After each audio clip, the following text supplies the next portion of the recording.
had a big night of college hoops last night. We did. Well, yeah. It was I saw some extremely questionable officiating. yes, that's accurate. But it's not the game you think. Not Nebraska, Iowa. It's not Nebraska, Iowa. Although that wasn't great either. Yeah, wow. We'll get to that. Auburn, Texas had a lot of issues. A little iffy. Yeah. Not feeling great about that one. Lot of issues. Auburn snuck on by. Not really. I mean, they blew a 19-point lead. Yeah. But yeah, I mean, it got kind of hectic late. Couple technicals, couple flagrants. Guys going to the free throw line, and then Michigan UCLA was not. So I'm just gonna say this about Peacock. Okay. I don't mind streaming services, hopping in the game, doing their thing, right? I mean, you do you. Like we'll figure out how to consume the product. I'm gonna tell you the worst thing about Peacock. What's that? It's whatever you call, is it the platform or the mechanism or whatever it is that allows you to rewind and fast forward. Okay. Yeah. It's not good. That is accurate. It is. And I've only had to do it once, and I believe it was Nebraska Purdue football.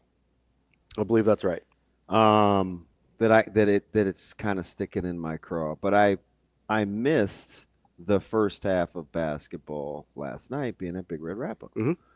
So Vers and I are listening to the whole thing in the car on the way back to Omaha, and obviously listening to Jake and KP. And I said, I'm not gonna get in the emotions. I'm gonna watch and then pit it against what I was hearing real time. Because KP can get into the officials a little bit. Oh, for sure. Jake typically not as much. He was yesterday, though. He was uncharacteristically upset last night. So I was like, let me go back. Yeah. And watch it all. But the rewinding and fast forwarding mechanism is miserable. Yeah, it's not any good on the cock. It's not even good on their programming. Like, it's not just the live streaming stuff. It's the entire platform is not good at navigating. It's a problem. But yeah, Jake was heated last night. Yeah, it was, and so I'm kind of it was not. They let him play. They let him play. Is a couple things can be true at the same time, right? The officiating was very bad. Yeah. The double dribble in particular is just, I don't even know what you do there. Like, I don't know how Fred Hoiberg stayed in that game. It's kind of made up. I have no idea, right? Like, if I'm Fred Hoiberg in that situation, I blow my top.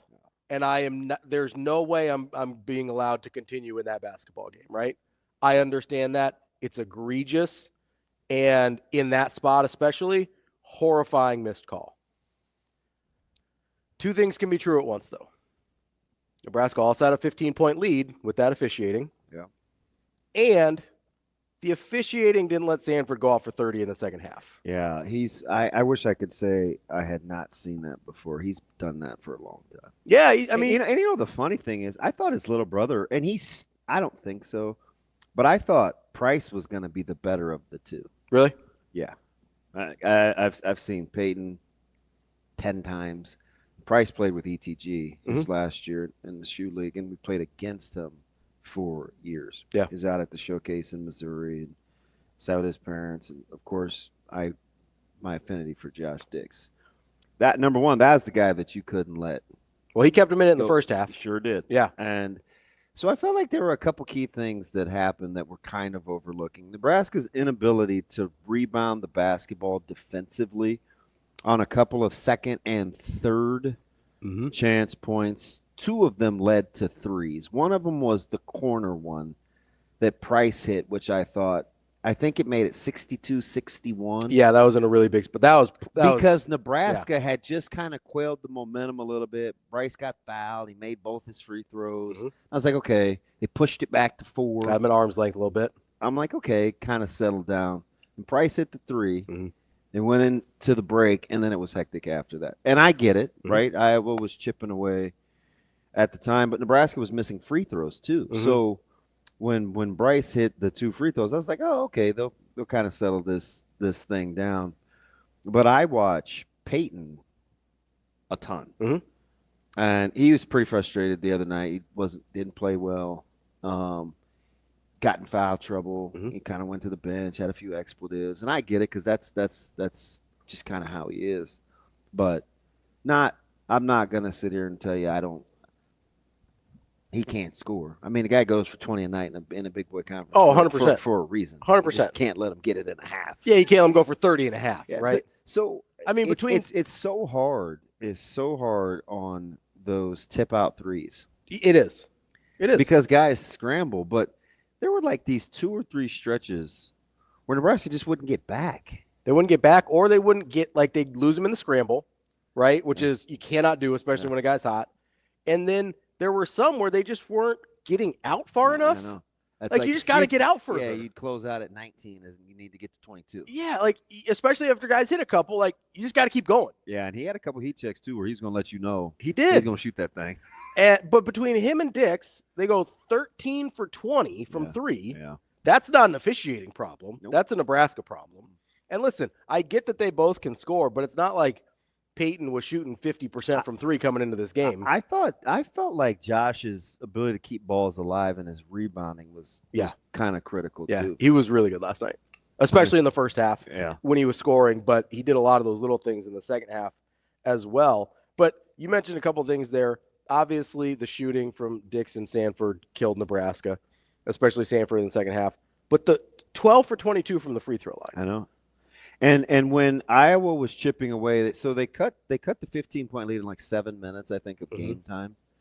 And I think during that stretch, Nebraska was 1 of 7 from the foul line. Yeah, they were really, really bad from the free throw line. And it's a good free throw shooting team. Yeah, it was an aberration for them.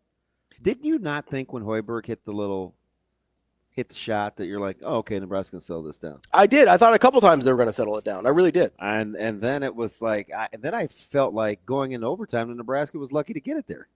100%. I mean, they were lucky to get it there because you have to hit a buzzer beater to get there, right? But you also have this sense of, okay, they hit a buzzer beater to get there. Maybe they've got the momentum now. It didn't feel like it, though. Yeah, I don't – it was a very Nebraska ball way to lose. In the sense of like, okay, we blew the 15-point lead. That really sucks. If you just lose in regulation, that's a bummer, right? Yeah. But to blow the 15-point lead, hit a 3 buzzer beater to push it to overtime, and then get blown out in overtime, that's closing time. Oh. That's what Sandfort was singing, closing time. For Nebraska. I don't like your tone. I'm just saying. I don't like your tone. My other issue, we've got to address the Juwan Gary sized elephant in the room. Bunnyville? He was terrible. I listen. I give him grace. He does a lot of really good teams. He does a lot of things. He does a lot of really. Was not that young man's night. He does a lot of really good things for that team. They would not be the same team without Juwan Gary. I get that. Dude was 5 for 21. He took 3 3-pointers. That's 18 twos. And most of his misses were within 7 feet. Yeah. I feel like that's being generous. Yeah. 5 probably. Yeah. And a lot of them were on offensive rebounds. He had 8 offensive rebounds. How about the 3 in a row that he missed on the putbacks? And then Iowa gets the run out. Yeah. These were crucial close range misses. And a lot of them are shots that he normally makes. But I don't know what was happening with Juwan Gary last night. It was sort of hard to watch at a certain point where he came down with the rebound, and I knew he was going to go back up, and I had zero confidence he was going to be able to put that thing in. And so between those things, right, free throw shooting. Did it seem like Nebraska had 14 turnovers? I wouldn't have guessed that number. I wouldn't have either, except for there was like a little. There was a stretch at the end where it unraveled a little bit. Like it felt like they lost their composure late after they were trying to kind of come back after Iowa had taken the lead. So yeah, that's exactly what I was going to say. I didn't think it was 14 in total, but there was a stretch where it felt really messy. Yeah. But you're looking at, okay, you've got the stretch where they lose their composure. You got Juwan Gary going 5 for 21. You got 12 for 22 from the free throw line. You're letting basically two different guys go for 30 in separate halves, right? In Dix and Sandfort. That's essentially what happened. It's hard to do. Right? And you still got that game to overtime. Yep. Like, I'm going to have a really hard time putting that on the officials, even though they were terrible. No, right? Like, they were awful. Nebraska had plenty. This was not a game where I was like, oh, man, Nebraska played as well as they could, and it was stolen from them. It was crazy how – and I guess you got to give Iowa some credit where that team was easily a team that was on the hook. Like, they were about out. Oh, yeah.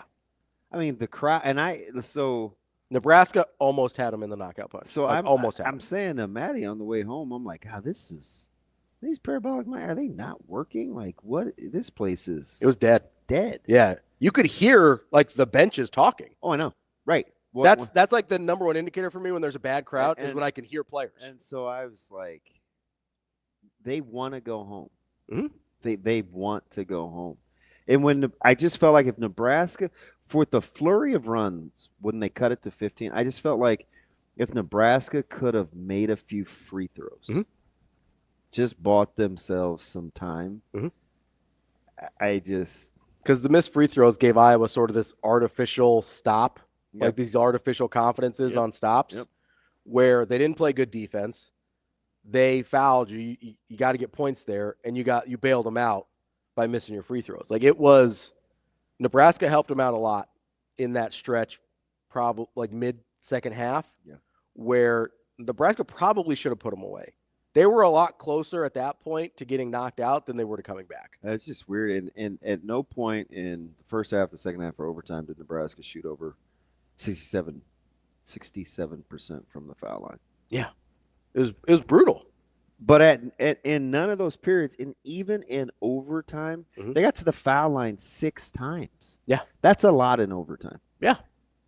Right? You're there 9 times in the second half, 7 times in the first half. And 6 in overtime. It's not bad. It's not bad at all. No. I mean, you're not going to So for as egregious as some of the calls were, the tie-up loose ball after the third missed bunny from Gary. Yes, yeah. I was not a huge fan of either. But, whatever. But you're getting to the foul line. Yeah.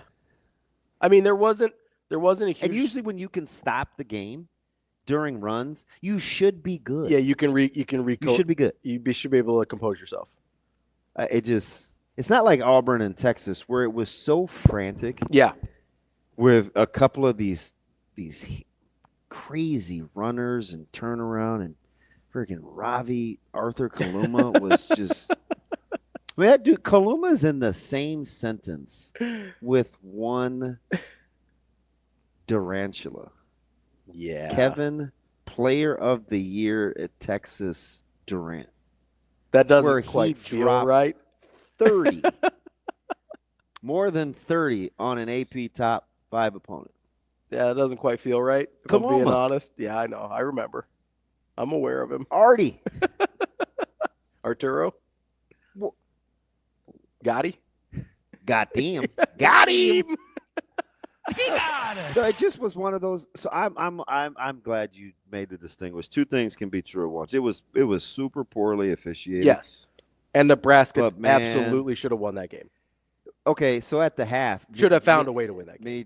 So we're like going crazy because we're on set, and every timeout during Nebraska or Big Red wrap up, everybody was on the phones. And we're like getting scores, getting updates, and I felt like even though Iowa got off to the quick start, Nebraska left some points on the court at the half. Oh yeah, and we argued like weird man versus argued like. I said, Matt, when it was 34-31. Yeah. So, and we're walking out, and I'm trying to seriously get in the car. I'm like, let's go. We gotta go. We gotta go. Because I'm 30 feet behind you. I'm calling blah, blah, blah. I was like, well, did you check the score? Because my hands were full. Yeah. He's like, man, it's 39-31. I said, it's not 39-31. He's like, dude, they're up 8. I'm like, no, they're not up 8, Matt. What's the score? So I because my phone was in my suit coat pocket. Yeah. And so I finally turned the phone on.